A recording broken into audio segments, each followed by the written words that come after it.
বরবাদ দেখেছি, কিন্তু আমি নতুনত্ব কিছু পাইনি। এই প্ল্যাটফর্মের ছবি আমরা 200 দেখছি এর আগে। ঈদের যে কারোর ছবি গেলেই দর্শক ছবি দেখবে। বাংলাদেশে টম ক্রুজও যদি 1 কোটি 1.5 কোটি টাকা ছবি করে, শাহরুখ খান উঠে আনা সম্ভব না।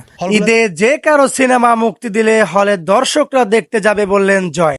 জয় বললেন, এর আগেও এইরকম 200টি সিনেমা দেখেছি, বরবাদ দেখে আমি তেমন ভালো কিছু খুঁজে পাইনি। তা পাবলিসিটি করতে হবে না একটা প্রজেক্টের। আর আমরা এখন আমাদের ভুল ধারণা, সবাই বলে যে বাংলাদেশে 1 কোটি 2 কোটি টাকার সিনেমা নির্মাণ করলে সেই টাকা শাহরুখ খান, সালমান খানের সেও হল থেকে উঠিয়ে দিতে পারবে না।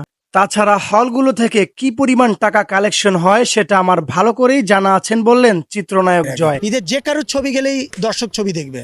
শুধুমাত্র সাকিব ভাইয়ের জন্য হলে দর্শকরা সিনেমা দেখার জন্য যায়। ঈদ ছাড়া যদি সাকিব খানের কোনো সিনেমা মুক্তি দেওয়া হয় তাহলে কোনো দর্শকরাই যাবে না সিনেমা হলে। মাত্র 10 থেকে 12টা সিনেমা করেই নিজেকে অনেক বড় মাপের হিরো ভাবছেন জয়। আমি বলি কি ভাইরে, সাকিব খান এখন বর্তমানে যেই জায়গায় আছে, জয় চৌধুরী তার পা ধোয়া পানি খেলেও কোনোদিন সেই জায়গায় পৌঁছাতে পারতো না। সাকিব খান যে মাপের নায়ক, তার সিনেমা ঈদ ছাড়াও যে কোনো জায়গায় মুক্তি দিলে 30 থেকে 40 কোটি টাকা এমনিতেই হল থেকে চলে আসবে।